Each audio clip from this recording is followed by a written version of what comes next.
When people hear military intelligence officer, they picture something dramatic: black ops, explosions, maybe a guy in sunglasses yelling into a headset. The truth is, most of us spend our days staring at encrypted data, not dodging bullets. I'm Captain Allison Reed, Defense Intelligence Command, or DIC for short. My job is to process threat intelligence, verify sources, and stop bad things before they happen. It's not glamorous, but it's real work. The kind that keeps people safe without them ever knowing. After 11 months in the Middle East, I was finally back home in Wichita, Kansas for a short 4-day leave. The flight was quiet, the drive from the base even quieter. I kept telling myself this trip was supposed to help me reconnect. My therapist back at Fort Bragg said I should make time for family. She didn't mention I'd need a translator to deal with passive-aggressive Midwest parenting. The Reeds are textbook middle class. Mom still keeps a welcome home banner from my first deployment, faded around the edges but always ready. Dad insists on grilling no matter the weather. And then there's my sister, Marianne, 36, sharp, charming, and a walking cautionary tale. She used to be a defense engineer until she lost her clearance 3 years ago for procedural misconduct. The official report said she accidentally took a restricted laptop home. My guess? She thought rules were for other people. When I walked through the front door, Marianne was the first to speak. Well, look who finally decided to visit the land of civilians. Good to see you too, I said, setting my duffel down. She gave me that half smile she used to wear when she was about to start a fight. Still can't tell us what you actually do, huh? Still pretending you wouldn't understand it, huh? I replied, smiling back. Dad cut in before she could shoot back. All right, that's enough. Let your sister breathe. She just got back. Dinner that night was polite at first. Mom asked 100 small questions. Was I eating enough overseas? Did I sleep well? Did the base have decent coffee? Then Marianne started poking. You must love all that classified nonsense. Bet it makes you feel important. I took a sip of water. It's part of the job. Right, because the whole country would fall apart if you didn't sit in a bunker reading emails, she said, smirking. Dad chuckled. Marianne, stop. Your sister's serving her country. She's serving paperwork, Marianne said under her breath. I could have corrected her, but what was the point? To them, classified just meant boring stuff Allison won't talk about. So I let it slide. After dinner, Dad turned on the TV, and I helped Mom with dishes. You should relax while you're here, she said softly. You work too much. Always have. Yeah, I said. That's kind of the job. She smiled, not understanding. You could learn from Marianne. She's been freelancing, setting her own hours. I nodded, though I'd already seen Marianne's so-called freelance setup: 2 monitors, 3 energy drink cans, and a resume she'd been updating for 6 months. Later that night, I set up my secure laptop in my old room. The DIC system required biometric login, 2-factor verification, and connection through a government VPN. It wasn't standard to work on leave, but I'd received a priority analysis request earlier in the day. My commanding officer, Colonel James Rourke, had called personally. Reed, we've got a partial data dump from Operation Phoenix Dagger, possible link to an unaccounted special ops unit in Syria. You're the only one cleared for the full context. Can you run an assessment remotely? I said yes, because you don't say no when the word Phoenix Dagger is involved. I checked the house. Locked door, curtains closed, everything by protocol. My laptop booted into the encrypted environment. Within seconds, I was staring at lists of intercepted communications, geolocation logs, and personnel codes I hadn't seen in months. The familiar rush hit the focus, the cold clarity. Out there, this kind of data could mean life or death. An hour later, I heard Mom knock. Sweetheart, you've been up there all evening. We're having pie. Come down. I can't, Mom. Classified work. Andoa. Oh, come on, you're home. Leave it for tomorrow. I can't, I said again. She sighed. Allison, honey, this obsession with your job, people aren't going to stop living if you take a break. She was wrong, but I couldn't say that. When I finally came downstairs, the air was heavy. Marianne was showing Dad something on her phone, probably a meme about government conspiracies. She looked up and grinned. You still locked in your little CIA dungeon up there? It's DIC, I said. And it's not a dungeon. Right, she said, more like a shrine. I smiled thinly. Marianne, you ever think maybe you got fired because you didn't take the rules seriously enough? Her smile dropped. You think you're better than me, don't you? Never said that. You didn't have to. Mom broke the tension. All right, enough of this. It's late. I headed back to my room. I could feel Marianne's eyes on me the whole way upstairs, half anger, half curiosity. The next morning, I woke up early, checked the system, and continued reviewing the Phoenix Dagger data. The patterns were starting to line up: financial transfers, false supply routes, suspicious comms. It was heavy material, the kind of thing you couldn't just pause. At 8:45, I got a call from Colonel Rourke. Reed, any luck? Working on it, sir. The comm routes might point to a contractor leak. Good, keep me updated. Don't store anything offline. I repeat, nothing offline. Yes, sir. I closed the call and stretched. The house was quiet. Too quiet. I figured everyone was asleep or out. I stepped outside for some air, leaving the laptop secured and the drive locked. I was gone maybe 10 minutes, just long enough for a run around the block. When I came back, I noticed the door to my room was open. Wide open. The lock I'd installed last year hung crooked, like someone forced it with a key. My stomach dropped. The laptop was still there. Closed, but something was off. My briefcase, where I kept classified notes in coded shorthand, was half open. Pages shifted out of order. Mom? I called out. Her voice came from downstairs. Yes, honey? Did someone come in my room? I went in to grab your laundry, she said casually. Don't worry, I didn't touch your computer. What about the papers? Oh, those? Marianne was asking about your work, so I showed her a few pages.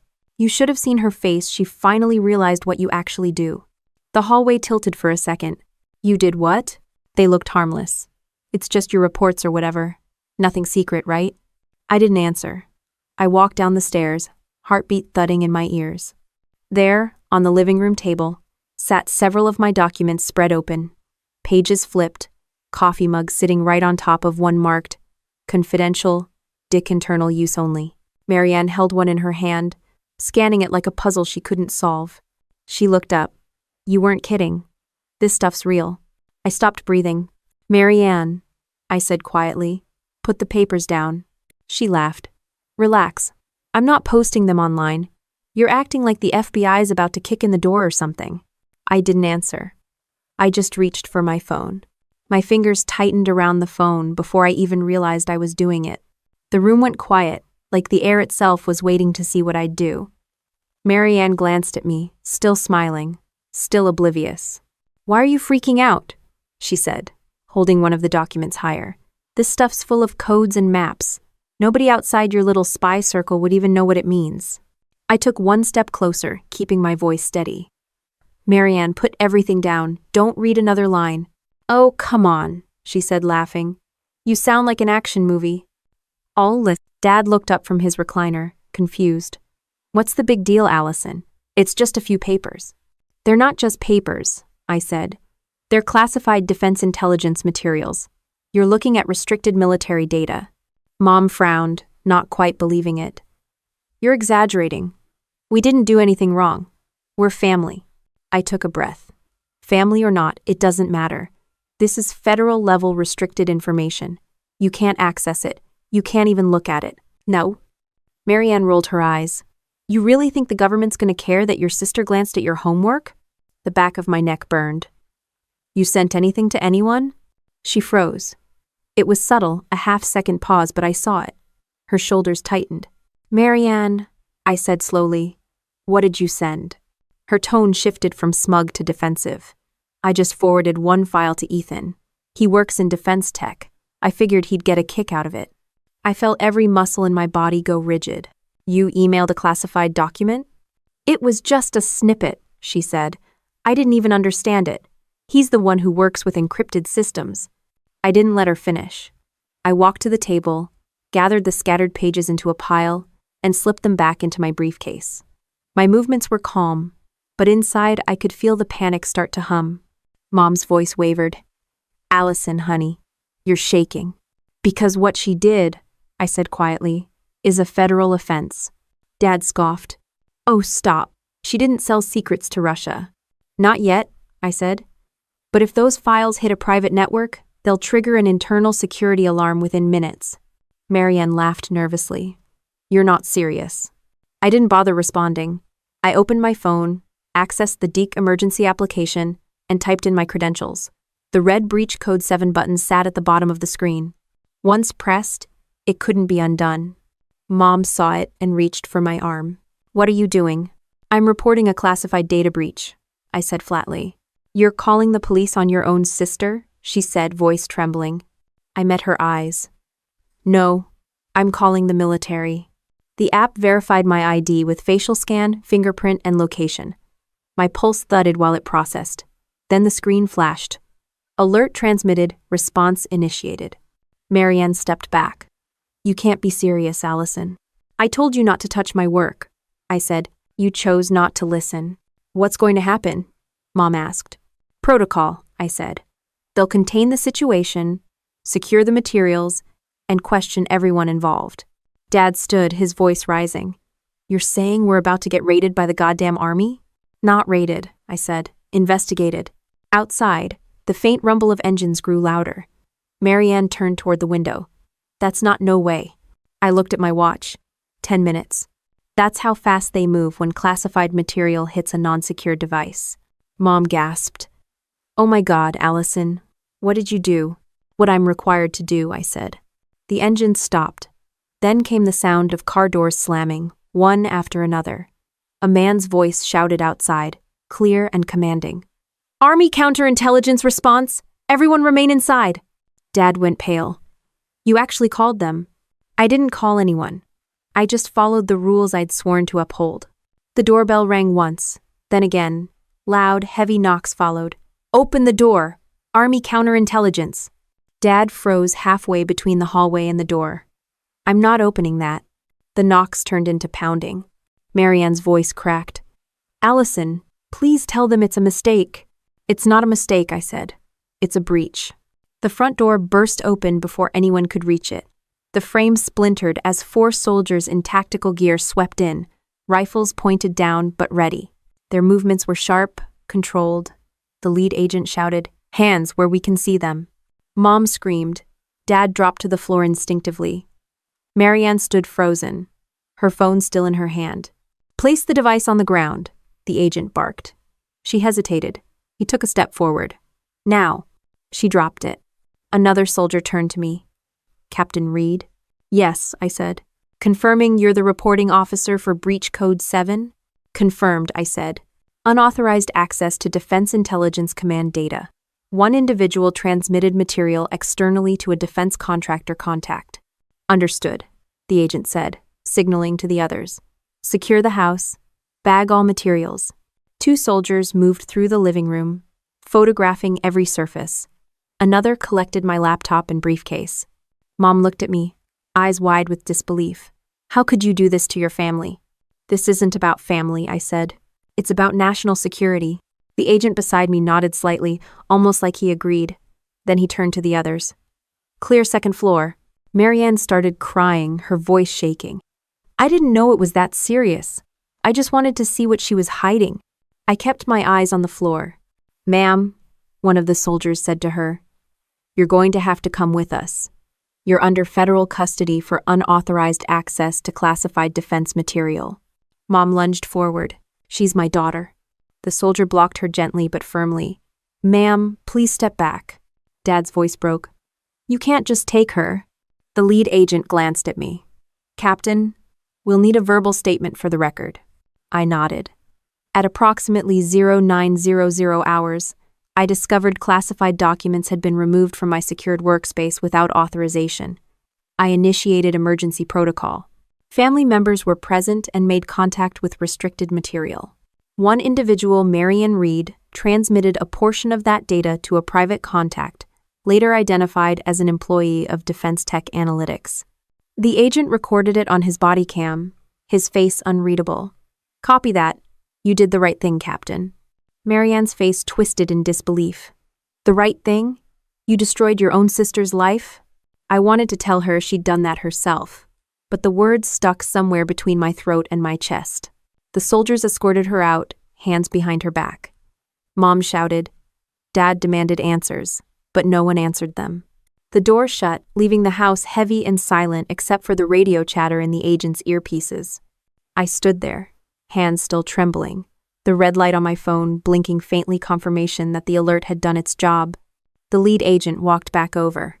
Captain Reed, we'll need you to come in for debriefing. Standard procedure. Of course, I said. He paused, voice lowering just a notch.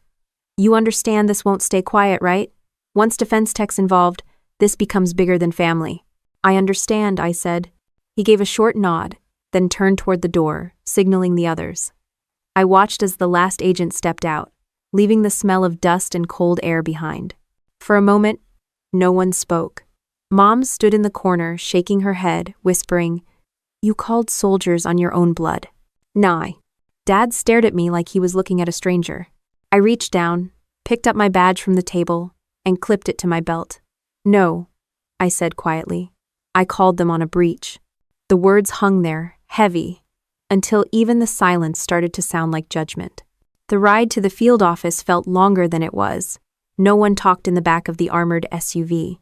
The agent beside me kept his eyes forward, holding a tablet that displayed real-time logs of the breach. Every vibration of the engine synced with my heartbeat. I'd handled classified leaks before, but not like this, not one that started in my parents' living room. Inside the base, fluorescent lights hummed overhead as we walked through a narrow corridor lined with soundproof doors. They led me into a small briefing room. 2 chairs, 1 recorder, a pot of coffee, nobody had touched. The lead investigator introduced himself as Major Carter Lewis, Counterintelligence Division. Square jaw, short buzz cut, all business. He hit record. Captain Reed, confirm authorization to record? Confirmed. State the nature of the breach. I gave the timeline, sticking to the facts. Remote work authorization under the Secure Access Pilot. Materials classified under Phoenix Dagger.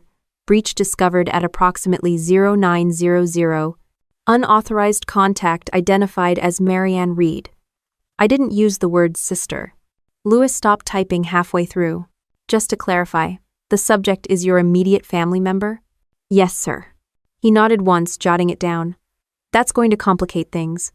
He asked the usual chain of custody questions, then switched to tone analysis, the kind meant to gauge emotional involvement.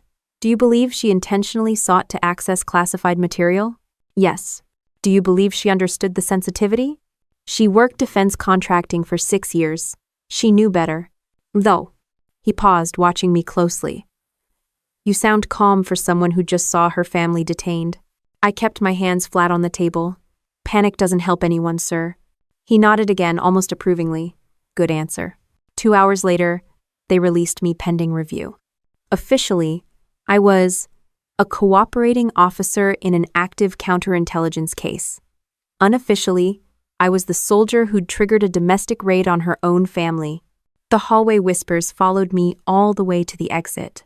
Back home, the living room looked like a crime scene that hadn't finished breathing yet. Chalk marks where evidence sat, plastic tags dangling from drawers.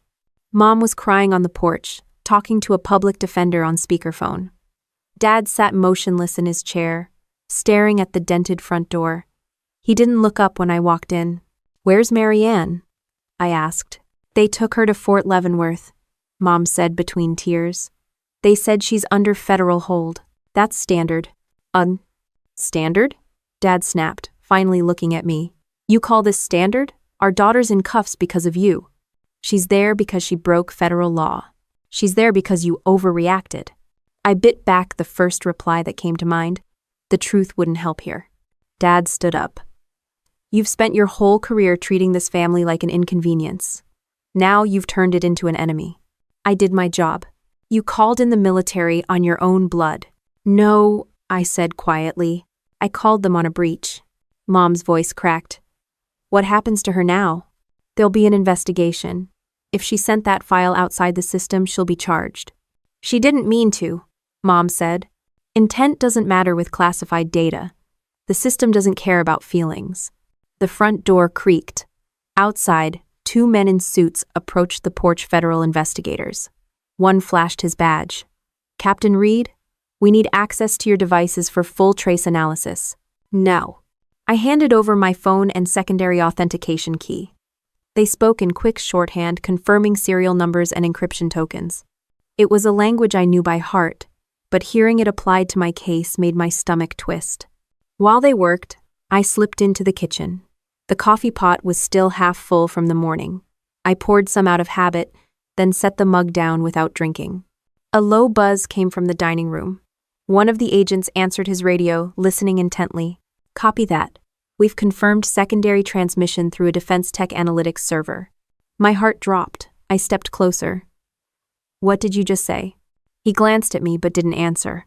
The other agent did. The file your sister sent was received and uploaded to a Defense Tech internal system. It's already been mirrored to an offshore node. Offshore? I repeated. Looks like Singapore or Malaysia. We're still tracing. Dad overheard and slammed his hand on the table. You're telling me she caused an international incident? The agent didn't respond. He just kept typing. I walked outside before I said something I'd regret. The air smelled like rain and metal. Across the street, 2 black SUVs idled quietly, standard surveillance setup. Once a breach hits a defense contractor's network, they lock down every connection, every potential leak, including family. A voice called from behind me. It was my neighbor, Mrs. Doyle. Is everything okay, sweetheart? Those men in uniform scared half the block. Routine procedure, I said. Well, your mom looked ready to faint. Should I bring her something? No, ma'am. We're fine. She nodded, not believing a word, and went back inside. When I turned around, my mom was standing in the doorway.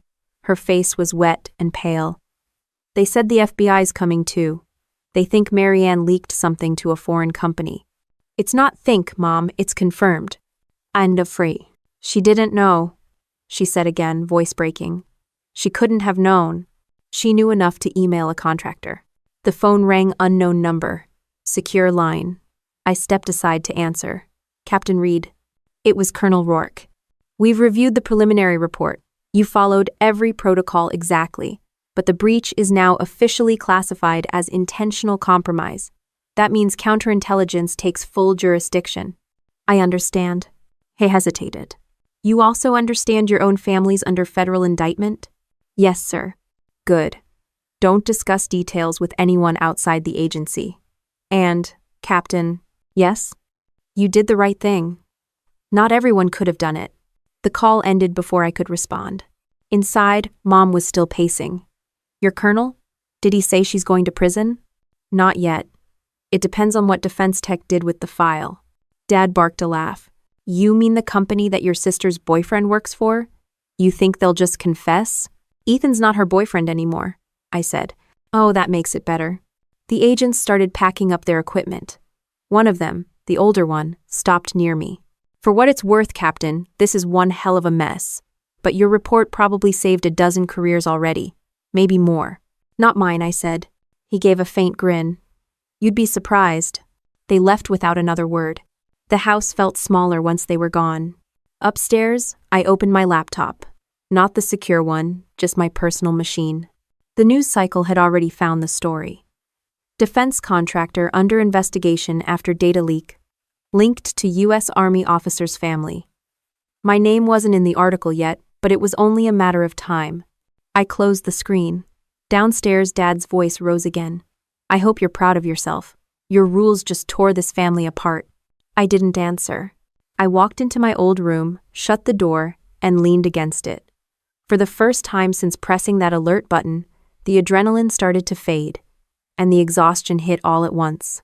Somewhere out there, in a Defense Tech server farm, a file marked Phoenix Dagger was being analyzed by people who weren't supposed to see it. And the person who made that happen, my sister, was sitting in a military cell, probably still thinking I'd overreacted. The sound of rain started against the windows, soft at first, then steady. It covered the noise of my parents arguing downstairs. It covered everything except the thought I couldn't shake. This wasn't just about a family mistake anymore. It was a live threat, and it was growing by the hour. The next morning started before sunrise, though nobody in the house had really slept. The constant vibration of incoming notifications from my secured phone was enough to keep me wired. The government doesn't text you at 3 a.m. unless something's burning, and apparently what was burning now was my entire family name. The notification banner glowed red. Operational escalation. Phoenix Dagger materials breached. The system had moved beyond domestic containment. That meant the breach wasn't just internal anymore, it had crossed into active threat territory. I didn't even have time to explain before a low rumble filled the street outside. Military-grade engines. Not SUVs, this time something heavier. Through the blinds, I caught the glint of armored vehicles rolling in formation. The hum of coordinated radio chatter followed. My pulse tightened like a wire. Dad came into the hallway in his robe. "Tell me that's not for us again." "It's not for us," I said, eyes still fixed on the window. "It's for what's on your Wi-Fi router." He blinked. "Our router?" The defense tech node Marianne's email bounced through was traced here. "They're treating your home as a potential relay point for a hostile data leak."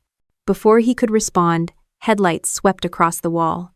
A voice outside called through a loudspeaker, "This is U.S. Military Tactical Command. Occupants of 4729 Maple Drive, please step outside with hands visible." Mom gasped from the kitchen. "Oh my God, Allison, you said it was over." "I said it was contained," I corrected. "Apparently, it's not." Dad opened the door halfway before I stopped him. "They're armed. Don't move until I say." I stepped out first, hands up. The yard was lit like a movie set. Tactical officers in body armor lined the driveway, weapons drawn but lowered. A transport truck idled behind them, humming steady. The officer in charge stepped forward, Lieutenant Commander Avery Holt, Tactical Response Division. Tall, calm, eyes that could read a situation before anyone spoke. "Captain Reed," he said, "you initiated the first breach alert?" "Yes, sir." "Good. You're now under secondary containment protocol." I frowned. "Sir, I've already been debriefed by counterintel. The leak's origin was local family access. Single transmission. You're overreacting." "Not anymore," he said. "The data from your sister's email was part of a wider infiltration pattern. Someone tried to piggyback through her transmission to access active operations data. We're here to lock it down before it spreads." He motioned to his team. Within seconds, they were inside the house, sweeping every room with precision. Mom shouted, "This is insane. We didn't do anything." "Ma'am," Holt said, voice calm but clipped, "please stay seated and don't touch any devices." Dad's jaw clenched. "This is still my house." "And it's now a classified site," Holt replied without missing a beat. He turned to me again. "Captain, you're being assigned liaison status until we clear the property. You'll assist in cataloging any possible data leakage points. Understood?" "Yes, sir." The next 2 hours were chaos disguised as procedure. Every laptop, tablet, and phone was collected. They even took Mom's digital thermostat offline. Holt's men sealed the Wi-Fi access point in a static-proof casing. I watched as one technician marked the family printer as potential external transmission device. Mom looked like she might faint. Holt gave me a short nod. "You'll want to see this." And two, he led me to a mobile command truck parked outside. Inside, several analysts stared at a series of screens streaming data in real time. One screen showed a familiar file structure my classified work documents mirrored on an unknown server. The data trail blinked through different IPs. Wichita Defense Tech unknown intermediary foreign endpoint. My stomach dropped.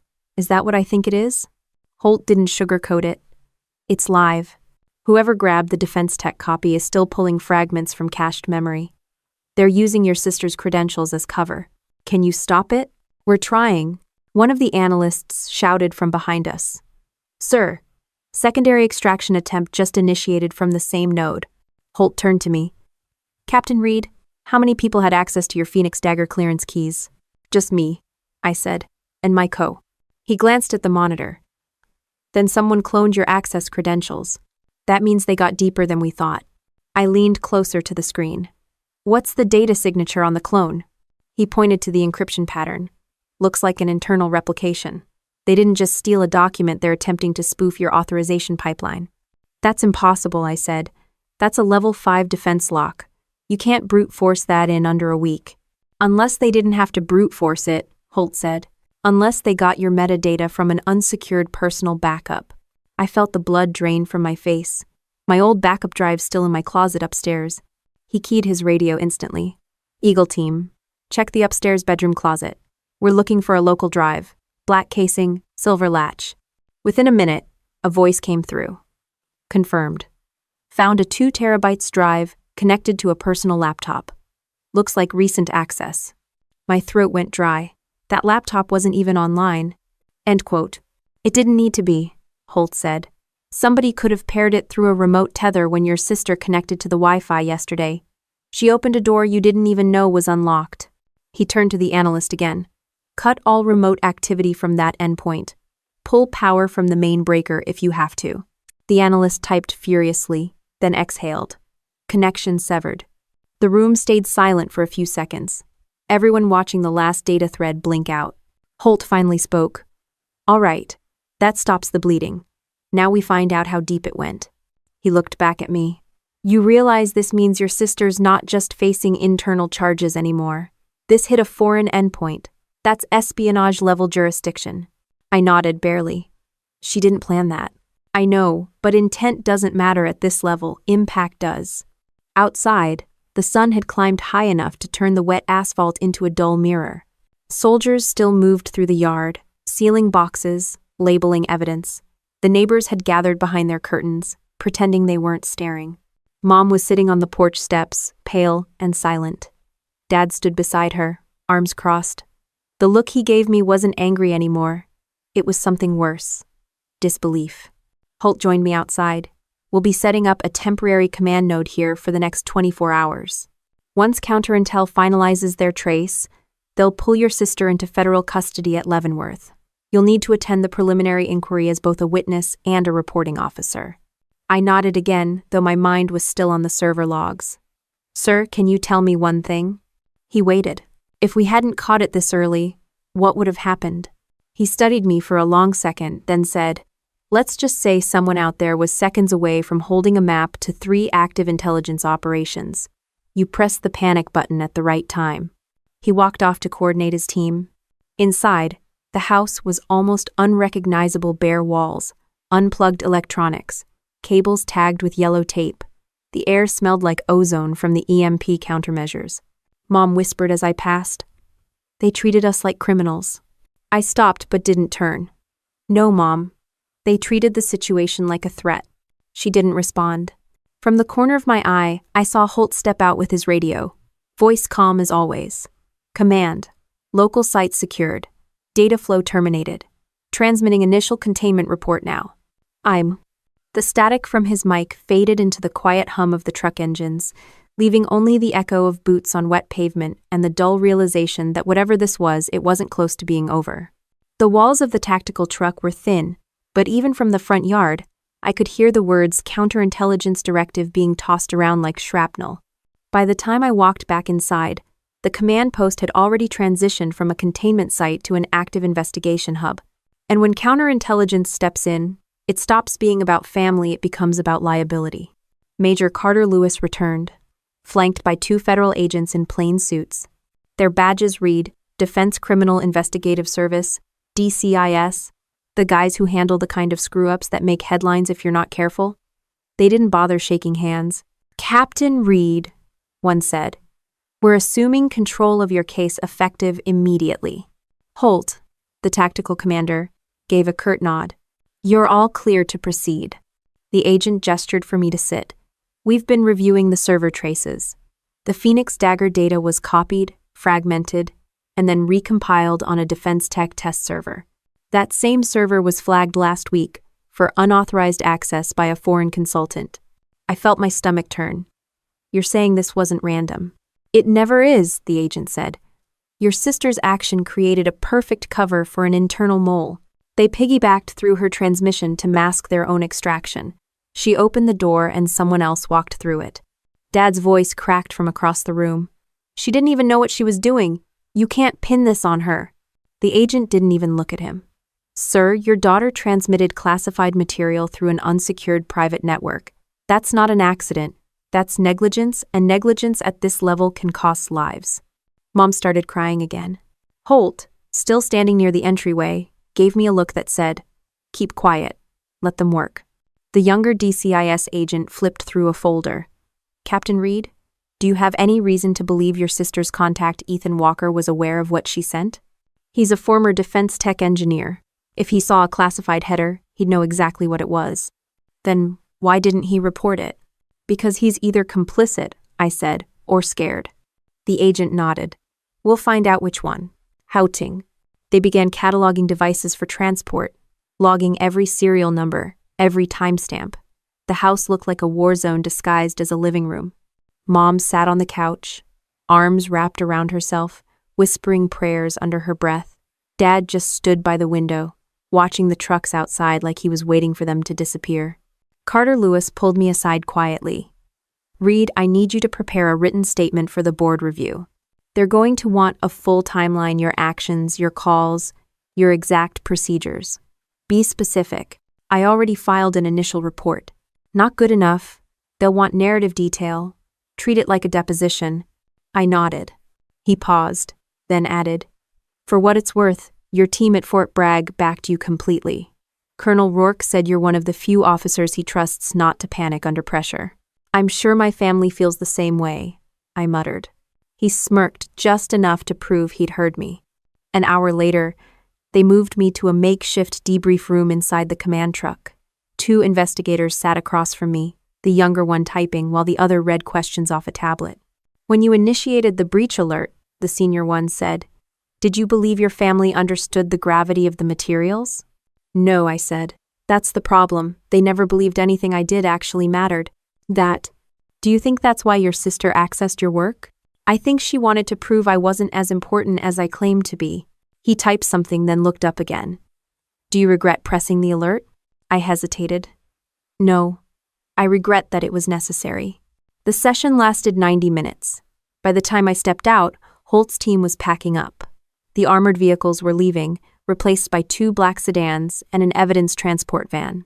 The situation was shifting from emergency response to damage control. Mom intercepted me on the porch. Her voice was trembling but sharp. Do you even care what this is doing to us? I stared at her. You think I wanted this? You didn't have to make it this big, she said. You could have talked to her, fixed it quietly. That's not how classified breaches work, Mom. You always hide behind your rules. Because they're there for a reason. Dad's glare cut through me. You traded your family for your job, Allison. Congratulations. There wasn't an answer that would have satisfied him. I turned away instead. Out front, one of the DCIS agents was speaking into his radio. Copy that. Defense Tech executive confirmed, detained. We've got Walker in custody. I stopped. You got Ethan? He nodded. Picked him up at his office. He claims your sister didn't send him anything intentionally. Says he thought it was just simulation data. Oh, and you believe that? He shrugged. Doesn't matter what I believe. The files are real. I stepped closer. What's the status on the foreign connection? Still investigating, he said. But based on packet logs, whoever accessed it wasn't after random intel. They were targeting personnel rosters tied to field ops in Eastern Europe. That hit hard. Those rosters contained active agents, people whose identities weren't supposed to exist. If even one leaked, the fallout could be catastrophic. Is the operation compromised? I asked. He didn't answer. That was all I needed to know. By evening, the house was cleared but dead silent. The tactical teams were gone, leaving behind boot prints and the faint smell of metal. I found Mom in the kitchen, sitting at the table surrounded by half-empty coffee cups.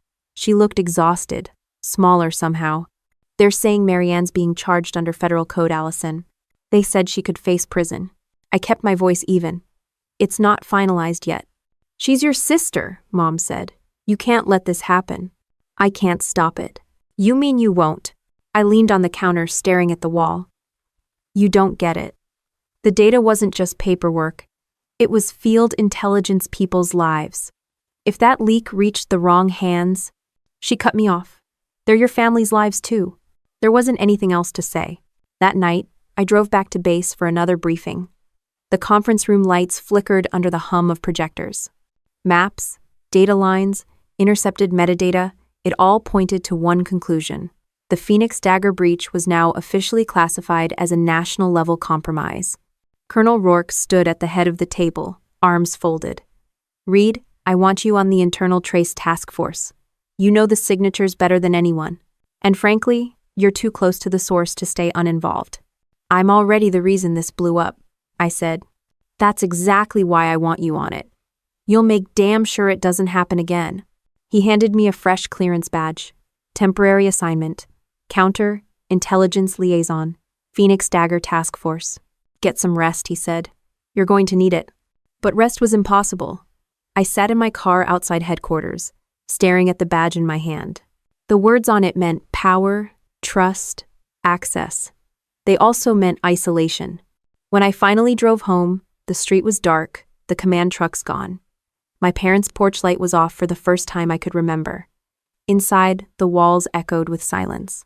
Upstairs, the faint, blinking light of my old computer reflected in the window a reminder that even when the breach is sealed, the damage keeps spreading quietly, invisibly, through every connection you ever thought was safe. The first sign that the story had escaped containment came on a Monday morning, 3 days after the investigation went federal. I was sitting in the task force briefing room when one of the analysts slid a tablet toward me. The screen showed a headline, Defense Tech Data Leak Tied to U.S. Military Officer's Family. No names yet, but the details were unmistakable. I scanned the article quickly. Military Intelligence Officer. Sister accused of transmitting classified files. Ongoing investigation. The analyst looked uneasy. We didn't leak it, Captain. Someone at Defense Tech must have talked. I pushed the tablet back. It doesn't matter who talked, it's out. And once it's out, you don't control the story anymore. By lunchtime, my phone was vibrating nonstop with blocked calls, private numbers, and one very persistent reporter who somehow knew my personal cell. I ignored all of it, but by 2 p.m., my parents' names were trending locally. Someone had dug through county records and connected the dots faster than the government could issue a press statement. When I got home, 2 news vans were parked across the street. Cameras pointed at the house like snipers. My mom was sitting in the living room, crying silently, while Dad paced near the window, muttering about suing somebody. He turned on me the second I walked in. You promised this wouldn't go public. I never promised that, I said. I said it shouldn't. That's not the same thing. Well, it did, he snapped. They've got pictures of Marianne in cuffs all over the internet. Because she was in cuffs, I said. That's not Photoshop. Mom shot me a look sharp enough to cut glass. You sound proud of that. I dropped my bag. I'm not proud of any of it, but facts don't disappear because you wish they did. She stood up, trembling. You destroyed this family, Allison. You and your damn loyalty to those people. End of 4. You mean my job? I mean your obsession, she said. You've forgotten what family means. I wanted to tell her that family was supposed to respect boundaries that I'd spent years warning them not to touch my work, not to ask questions, not to pry. Instead, I said nothing. Because anything I said would only make it worse. That night, the story hit national outlets. By morning, there was a drone hovering near the property line. A security detail was assigned to me for temporary protection. The irony wasn't lost on me. I worked in intelligence, and now I was the subject of surveillance. At the base, Colonel Rourke looked more irritated than concerned. You're trending, he said flatly, dropping a folder on the table. Congratulations, you're now the face of operational integrity. He blinked. Excuse me? Public affairs spun the narrative, he said. You followed procedure under pressure. You're the officer who didn't break. The media's eating it up. I frowned. You're using this as propaganda. Of course, he said. That's what the military does best. Turn disaster into doctrine. I opened the folder. Inside were talking points. Official statements, approved responses, key phrases like protocol over emotion and commitment to national security. I read them silently, then closed it. I'm not saying any of this. He smiled without humor. You won't have to. We already did. The next day, I woke up to see my name in bold letters under the headline, Captain Allison Reed, the officer who put country above family. The photo they used was from my military ID, cold, professional, expressionless, perfect for the image they wanted. The online comments were split down the middle. Half called me a patriot, the other half called me a monster. Mom stopped answering my calls completely. Dad texted once, Don't come home. Enderteen. Inside the task force room, the mood had shifted. Every time I entered, conversations paused. Some looked at me with admiration, others with quiet suspicion. Nobody knew how to act around the soldier whose family had just made national news. During one briefing, Major Lewis approached me. "Reed, the director wants to see you." The director of counterintelligence wasn't someone you casually saw.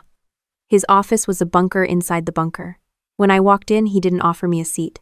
"You've read the news," he said. "Yes, sir." "You understand what this means?" "That I'll need thicker skin," I said. He ignored that. "You're being reassigned as the public liaison for internal transparency. You'll cooperate with the Pentagon press office to ensure narrative alignment." I stared at him.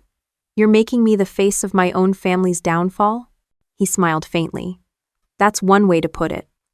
Another is that you're reinforcing the message that no one is above protocol." Isaac, there was nothing to argue. The decision wasn't mine. That afternoon, I filmed a short statement 37 seconds long, heavily scripted. As a member of the U.S. Armed Forces, I take my oath seriously. No one, including family, is exempt from the responsibility of safeguarding national security. They cut it down to 20 seconds and aired it during the evening news. By the following week, talk shows were debating whether I was a hero or a heartless bureaucrat. A political commentator said I represented the cold detachment of the modern military machine. A veteran on another network called me the kind of officer you want watching your back. The only opinion that mattered to me came from an email that showed up in my personal inbox. The subject line was one word: traitor. The message itself was short. "You ruined your sister's life. You sold your family for a paycheck. Sleep well, Captain." No signature. No traceable address. I reported it to base security, but they barely blinked. "We get worse," one tech said. "Half the internet hates the military right now." I spent that night reviewing surveillance logs, forcing myself to focus on the mission. The data trail still showed activity from the compromised node. Someone was still trying to retrieve fragments from the Phoenix Dagger data. It meant the real threat, the one that had started this entire disaster, was still alive. I brought it up in the next task force meeting. "The foreign endpoint's still active," I said, pointing at the screen. "We cut off the main route, but the fragments keep reappearing. Someone's rebuilding them from cached archives." Lewis frowned. "Could be residual data." "No," I said. "It's organized. Look, same packet intervals, same checksum sequences. That's human, not automated." Rourke leaned forward. "You think there's still an insider?" "I don't think," I said. "I know." End quote. The room went quiet. The implication hung in the air. If there was another mole inside Defense Tech, or worse, inside Dick itself, then Marianne's screw-up wasn't the end of the breach. It was just the cover story for something deeper. Outside the base, protesters had gathered by the gate, holding signs that said things like "Family Before Federal" and "Justice for Marianne Reed." I didn't stop to look. I'd learned that looking only makes you the villain in your own story. That night, when I finally got home, the answering machine light was blinking. One message. My father's voice, low and flat. "They're saying your sister's facing 20 years, Allison. They want to make an example out of her. If that happens, I hope you can live with it." I stood there listening to the silence that followed, the empty hum of the machine.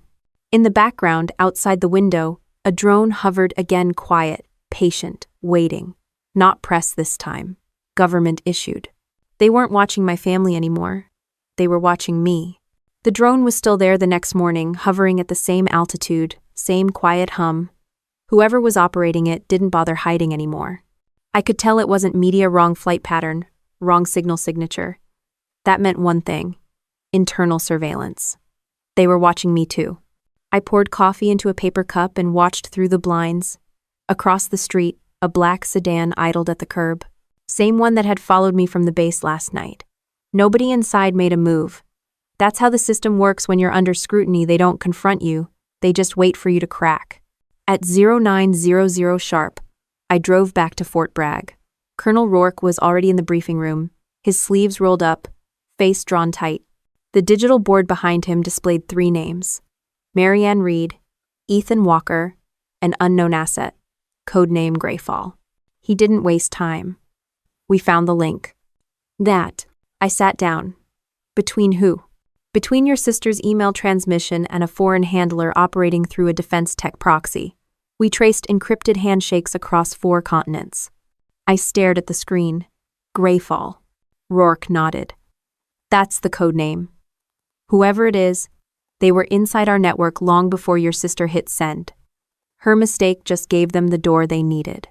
Major Lewis entered with a folder. Sir, DCIS just confirmed Walker's confession. He says he didn't realize the file contained active intelligence until after he forwarded it. He claims he was instructed to deliver it to a consultant for analysis.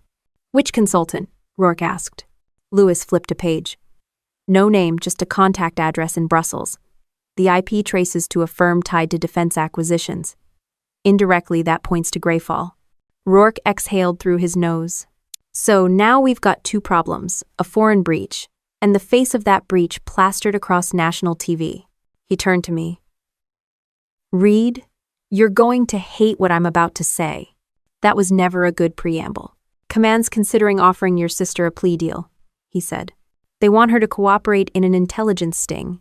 She'll pose as a source of ongoing data, make contact with Greyfall's network, and feed them false intel. I blinked. You're kidding. Wish I was. She's not trained for that, I said. She's a civilian under indictment, not a covert operative. She doesn't need to be, he replied. She just needs to follow a script.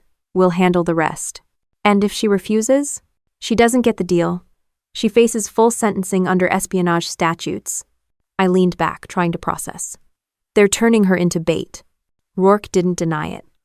This is bigger than one family, Captain. Yeah, I said quietly. It always is.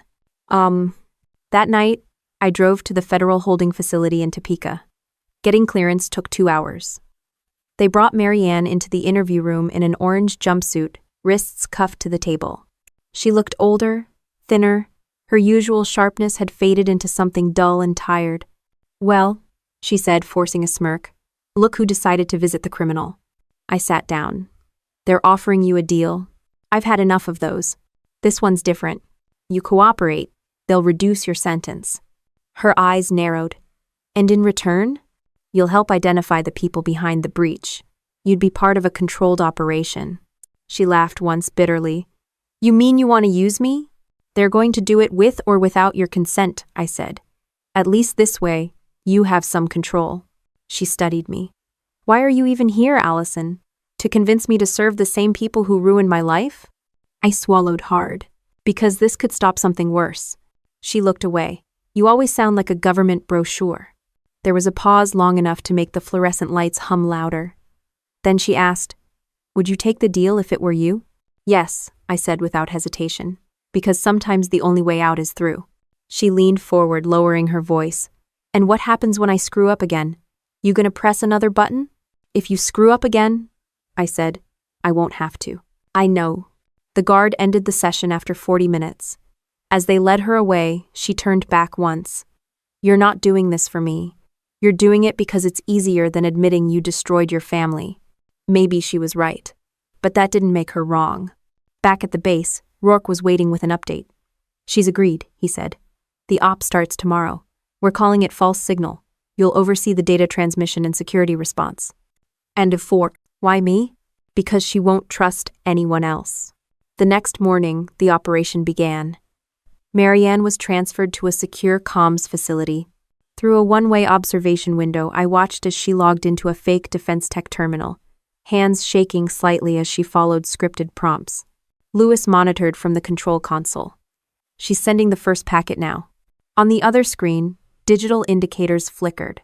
A connection handshake, an encrypted acknowledgement then, almost instantly. A second incoming trace from an external node. Greyfall's online, Lewis said. The room tensed. Every second stretched thin. Marianne kept typing, reading from the pre-written responses. Transmission incomplete. Requesting secure confirmation key. Greyfall replied. A new string of data scrolled across the screen. Our analysts froze. It wasn't just a confirmation code, it was an internal DIC access key. Rourke frowned. That's impossible. That code's level 6 clearance. Lewis stared at the data. Someone inside fed them that. In the observation window, Marianne looked up, confused. Did I do something wrong? She asked through the mic. Keep going, I said. Don't break script. She typed again, pretending to finalize the transfer. Then, without warning, the external connection terminated. The signal vanished. Lewis exhaled. They pulled out. Rourke's jaw tightened. They know we're baiting them. The analysts started analyzing the metadata trail. One of them turned pale. Sir, the handshake originated from a secure node inside DIC headquarters. The IP belongs to someone with high-level administrative access. I felt the chill before anyone spoke. Lewis whispered, That's not just an inside leak. That's an inside command. Rourke rubbed his temples. Who else had direct Phoenix Dagger access before the breach? The analyst hesitated, then looked straight at me. Sir, according to this log, one of the mirrored credentials used to initiate the handshake matches Captain Reed's authorization chain. The room went dead silent. Every eye turned toward me. Rourke's voice was careful, controlled. Allison, did you use your clearance key during the operation? No, I said immediately. My key's been locked since the first incident. I didn't. Then someone cloned your credentials again. Lewis crossed his arms. Or someone's trying to frame you. The analyst kept working. Every click of the keyboard echoed in the tension. I stayed perfectly still, eyes fixed on the screen where my own authorization code was still blinking proof of guilt in a system that didn't care about context. Rourke finally spoke. Until we verify, you're off the task force. Effective immediately. I nodded once. Understood. Now. He didn't say it, but I could see it in his expression. He wasn't sure if I was the investigator or the next suspect. Outside, the air was thick with humidity. The drone above the base shifted position again, refocusing. This time I knew for sure it wasn't there to watch Marianne. It was watching me. The suspension came fast and quiet, just like every other military punishment. No shouting, no drama, just a signed order and a revoked badge. The email arrived at 0400 with a single line. You are relieved of all active duties pending internal review. That's how they say we don't trust you anymore in bureaucratic English. By noon, I was back in my apartment, stripped of access, credentials revoked, keycard deactivated. It's strange how quickly the system you serve can decide you no longer exist. One day you're inside the firewall. The next, you're a risk. The news cycle didn't help. The story had evolved again. Whistleblower or co-conspirator? The Reed case deepens. Talk shows debated whether I'd orchestrated the breach to gain fame or cover up for my sister. Half the panelists thought I was a traitor. The other half thought I was a scapegoat. Both were wrong, but that didn't matter. When I turned on the TV, a local reporter was broadcasting live from outside Fort Bragg. Sources within the Defense Intelligence Command confirmed that Captain Allison Reed, previously hailed as a model officer, is now under investigation for her potential role in the Phoenix Dagger leak. They'd already decided what sold better, the fall, not the truth. I shut it off and stared at the wall. Somewhere between the headlines and the silence, I realized what being under review really meant. They weren't just checking logs, they were dissecting me. My calls, my emails, my travel records. They were going to search until they either cleared me or destroyed me. The first knock came just before sundown. 2 men in gray suits flashed DCIS badges at the door. Captain Reed, we're here to collect your personal devices. I handed them my laptop and phone. They asked if I had backups. I said no. They asked if I'd spoken to the press. I said no. Then they handed me a form to sign, acknowledging that all my communications were now subject to forensic audit. My signature looked small next to the official seals. When they left, the apartment was painfully silent. No phone, no laptop, no work, just the sound of my own breathing. At 2,200, my father called from an unknown number. Your mother doesn't want me to talk to you, he said, but I had to. I figured. They're saying you're involved now. I'm not. He paused. I don't know what to believe anymore. Then believe the same thing I've always said, I told him. I followed protocol. That's what you said when they arrested Marianne, he said quietly. It didn't make it hurt any less. He hung up before I could reply. 2 days later, the base security team called me in for questioning. The room was the same one they used for suspects, not officers. Fluorescent lights, Metal table, no rank insignias. Major Lewis sat across from me this time. He looked tired. We traced the cloned access key, he said, sliding a file across the table. It originated from a private IP you used while working remote at your parents' house. Then it was mirrored when the breach happened, I said. He nodded. That's our assumption. But Command wants confirmation. So I'm still the convenient target. He exhaled. You're the visible one. And right now, visibility's bad for optics. He leaned back, studying me. Between you and me, Rourke's fighting to keep your record clean. But once a case hits political level, logic doesn't matter. Has it hit political level? It's been there for a week, he said. Your front page material. That night, I drove past the base, watching the floodlights sweep across the perimeter. I couldn't go inside anymore, but part of me still expected to. That's the thing about the military, it rewires your instincts. You measure days by protocols, not emotions. Without that structure, everything feels weightless. I stopped at a gas station on the way home. The cashier recognized me from TV. He didn't say anything, but I saw the flicker of judgment in his eyes. It's the same look civilians give soldiers when they're not sure if you're a hero or a problem. Back home, I found an envelope slipped under the door. No return address, no markings. Inside was a printed note. Stop looking. You're not the target they are. I to Ed. No signature, no traceable identifiers. Just a plain warning. I burned it in the sink. The next morning, I met Rourke at a diner just outside the restricted zone. He looked like he hadn't slept in days. You shouldn't be here, he said quietly. You called me. I called because the review board's getting pressure from the top. They want to close this case, and they want a scapegoat that fits. And that's me. It's you or your sister, he said. And your sister's already signed a plea deal. That stopped me cold. What plea deal? She admitted to knowingly transmitting classified material under direction from a defense tech contractor. In exchange, they're reducing her sentence to 18 months. She's lying to protect someone. He nodded slowly. Yeah, you. I didn't move, didn't breathe. She thinks taking the blame will fix this? She thinks it'll save you. Rourke placed a small flash drive on the table.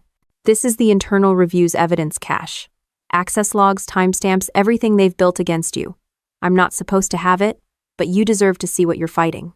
I picked it up. Why are you doing this? Because I know you didn't do it, and because sooner or later they'll come for me too. He left without finishing his coffee. I drove home with the flash drive burning a hole in my pocket. I plugged it into a spare laptop and opened the logs. Most of it was familiar. IP traces, encryption handshakes, activity charts. But buried deep in the metadata was something else. A line of code that didn't belong. It wasn't mine, and it wasn't from DIC. The user ID read, Qualsh 01, Director Charlotte Walsh, the same woman who oversaw counterintelligence. I scrolled through the data again. Every cloned key, every mirrored file, every authorization signature, it all traced back to a single administrative override that had been logged under her credentials. She wasn't just monitoring the operation. She had been inside it. At that moment, I understood what the anonymous note meant. You're not the target they are. The entire investigation wasn't about finding a mole. It was about hiding one. I sat there staring at the screen until dawn, the realization slowly settling like dust after an explosion. The leak, the sting, the frame job, it was all part of a cleanup. Someone higher up had used my sister's mistake as camouflage to scrub their own tracks. When the morning light finally hit the window, I closed the laptop and took a long breath. The system that taught me loyalty was the same one that had just taught me what loyalty costs. And the funny thing, even knowing that, even after losing my career, my family, and the life I built, I still couldn't make myself walk away. The first letter came 3 weeks after Marianne's sentencing. It arrived in a plain white envelope stamped Federal Correctional Institution, Topeka. No return name, no handwritten note on the outside, just the unmistakable official ink that smelled like bureaucracy and disinfectant. I left it on the table for an hour before opening it. Part of me wasn't sure I wanted to read it. But curiosity, or maybe guilt, won out. The handwriting was hers, sharp, all caps, like she was still trying to make herself heard. Allison, I'm not writing to say I forgive you. I'm writing because there's no one else who would understand what this feels like. They put me through 3 days of security debriefs before transfer. They showed me pictures of men I've never met, emails I never sent, names I've never heard. But they all started with my name on top of the file. I used to think you were paranoid about your work. Turns out you were right. You were just wrong about who was watching. She didn't sign her name. She didn't have to. I folded the letter carefully and slipped it into a drawer I hadn't opened since losing my clearance. For days after, I couldn't shake the feeling that I wasn't just being observed, I was being tested. 2 nights later, another envelope appeared.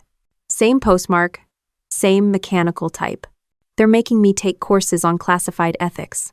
Imagine that. Sitting in a classroom learning about rules I broke by accident while the people who set me up keep their jobs. I think about that night all the time. You walking down the stairs calm as hell, pressing that button like it was muscle memory. You didn't even hesitate. I hated you for that. Still do, sometimes. But I also get it now. It's what they trained you for, doing the right thing even when it feels wrong. You just never realized they trained you to be expendable too. It was the closest thing to empathy she'd ever written. After that, her letters came once a week. Sometimes angry, sometimes reflective, sometimes strangely funny. She wrote about prison life, like it was an anthropological experiment, people forming hierarchies, gossip traveling faster than the guards, alliances made and broken over instant coffee packets. Then, one day, a letter came that felt different. The paper was heavier, folded with care, no anger in the strokes. I met a guy here named Lopez, former Air Force intelligence. Says he knew a guy on the Phoenix Dagger task force. He told me something weird, said the investigation wasn't really about us. Said it was a sweep for leaks they already knew existed higher up. He thinks they used me to plug a hole. He thinks they used you to keep it quiet. I don't know if it's true, but it sounds like the kind of move you'd make if you wanted to protect someone untouchable. I read it twice, then burned it. Not out of fear, but because I didn't want anyone else to see it. A few days later, I went to see Colonel Rourke. His office was smaller now, less impressive, probably by design. He'd taken a quiet demotion, something called strategic reassignment. That's how the military punishes good men without admitting fault. He looked up when I entered. "You shouldn't be here, Allison. You're radioactive." "Then we're both glowing," I said, handing him a copy of one of Marianne's letters. She mentioned something about a cover-up, about being used. He scanned it, expression unreadable. "She's not wrong." Meaning? Meaning the real leak never came from your family. It came from higher. Someone in command exploited your situation to divert heat. By the time DCIS figured it out, the paper trail was already sterilized. "Who?" He hesitated. "Let it go." "I can't." He leaned forward, voice low. "You can. And you should. They'll never put it on record, and you'll never prove it. The only thing you'll get from digging is a file marked security risk next to your name. End." I sat there in silence. He wasn't wrong. On my way out, he said, "Your sister's tougher than she looks. She'll come out of this alive. Maybe angrier, but alive." Back home, another letter was waiting. They gave me a job in the library. The irony's not lost on me, the woman who almost brought down an intelligence division, now checking out mystery novels to inmates. I used to think prison was the worst thing that could happen. It's not. The worst thing is realizing how small the world gets when no one trusts you anymore. You'll understand that soon, if you don't already. She was right. Even though I wasn't behind bars, my world had shrunk to the same size as hers. A life of observation, not participation. A month later, I received a letter that wasn't from her. It was from the Department of Defense Legal Affairs Division. A single paragraph, bureaucratic as ever, effective immediately. Captain Allison Reed's security clearance is permanently revoked. Further appeal is not authorized. That was the moment it became official. I was done.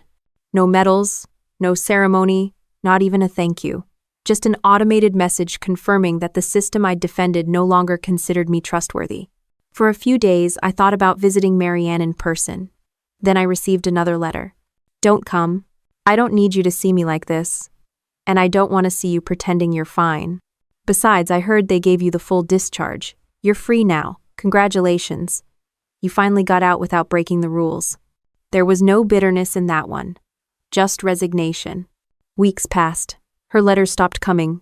I found out later she'd been transferred to a minimum security camp for the remainder of her sentence. Good behavior. That's what the notice said. Every now and then, I'd catch myself checking the mailbox out of habit. The silence was worse than her anger had ever been. Then one morning, a final letter arrived unsigned, but I recognized the handwriting. They tell me I'll be out in a few months. I don't know what I'll do. Probably nothing that involves computers. Maybe something boring, like gardening. If you're wondering, I don't hate you anymore. I don't forgive you either. You were right about one thing, though. Some things are bigger than us. But here's what you never understood. Family isn't supposed to be one of them. No closing, no name, just that last line, sitting like a verdict. I folded it and placed it with the others, in the same drawer as my badge, my discharge papers, and the coin from my first deployment. Outside, the sky was clear for once. The drone was gone. Maybe they'd finally stopped watching, or maybe they just didn't need to anymore. Either way, for the first time in months, the quiet didn't sound like punishment. It sounded like the kind of silence that follows after every storm, the kind that tells you it's over, but only because there's nothing left to lose. The letter stayed on my table for a long time before I moved it.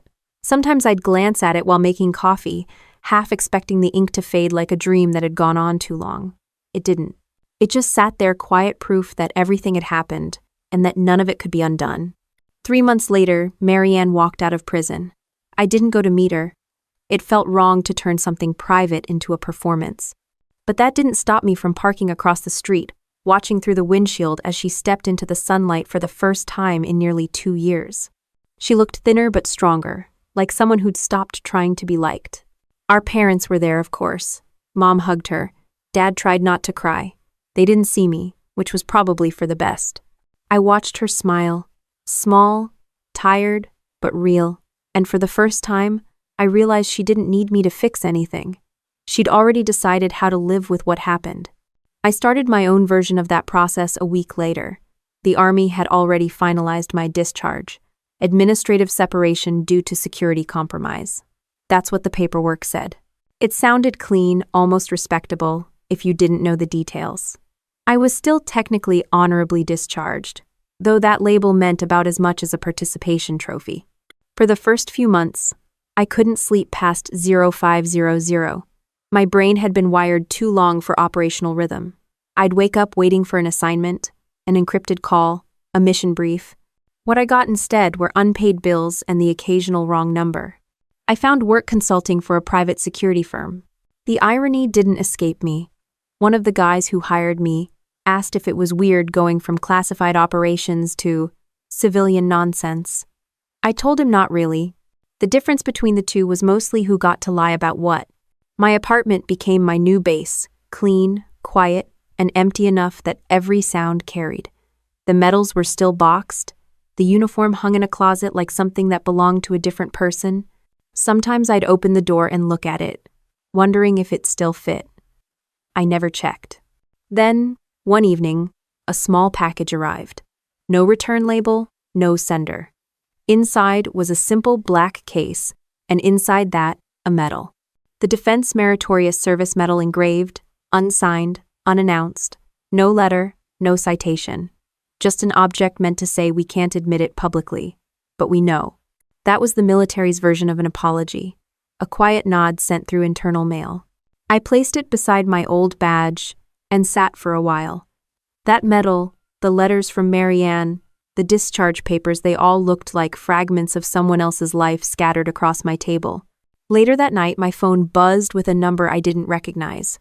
I let it ring out, but then it buzzed again. A text followed. I know what happened to Greyfall. Thought you should too. The message was followed by a single attachment, a scan of an obituary. Charlotte Walsh, Director of Counterintelligence, found deceased in her home. Official cause of death. Natural causes. Sure, natural causes. The obituary ended with one line that stuck in my head. Her decades of service safeguarded countless lives. I stared at it for a long time before deleting the message. There wasn't any satisfaction in it. Just another example of how the system cleans itself in silence. Walsh's death closed the file permanently, no trial, no revelation, no truth. Just a convenient ending wrapped in patriotic language. The next morning, I drove to the edge of town where the old training range used to be. It had been decommissioned years ago, fenced off and forgotten. I parked by the gate and walked until the air smelled like dust and pine resin. Standing there, I thought about everything I'd lost and everything I hadn't. My family was fractured, sure, but still alive. The people I'd served with were still out there, somewhere, doing their jobs in the dark, and even if the country never knew my name, somewhere, some operation had succeeded because I'd done mine. There was a strange kind of peace in that. Not happiness, not closure, just clarity. The world doesn't reward integrity. It doesn't hand out forgiveness or fix the pieces it breaks. All it gives you is the knowledge that you did what you said you would do, that when it counted, you didn't flinch. When I got home, there was another envelope in the mailbox. This one was from Mary Ann. No prison stamp this time. I got a job, she wrote. Community outreach for veterans. Go figure. They said they needed someone who understands the cost of service. Guess that makes two of us. I still don't know how to feel about everything. I probably never will. But I wanted you to know I don't hate you anymore. And maybe that's enough. End Crotty. I smiled, not the kind of smile you give when something's funny, but the kind that happens when the weight finally shifts just enough for you to breathe again. I folded her letter and placed it with the rest. Then I took the medal out of its case, set it beside her letter, and just looked at them both for a while. Two sides of the same coin, sacrifice and survival, both invisible to the world outside. That night, I sat by the window, the city lights blinking like coded signals. Somewhere, a helicopter moved across the skyline, quiet, steady, mechanical. For a second, it reminded me of the tactical drones from those long nights at the base. But this one wasn't watching me. It wasn't watching anyone. It was just passing through. And maybe that was the point. There's no ceremony for the people who choose the hard thing, no applause for the soldier who presses the button, or for the one who forgives her for it later. There's just the quiet understanding that doing what's right rarely feels good, and that loyalty isn't about comfort, it's about endurance. Before turning in, I locked the medal, the letters, and my badge inside the same secure case, not out of fear, but habit. Then I turned off the lights and stood in the dark for a moment, letting the silence settle. For the first time in years, I wasn't waiting for orders. I wasn't answering to anyone. The mission was over, even if the consequences never would be. The world outside kept moving, same as it always did, people laughing, arguing, driving home from work, completely unaware that their ordinary lives were the reason people like me made impossible choices. And that, I realized, was enough. Not closure, not peace, just enough.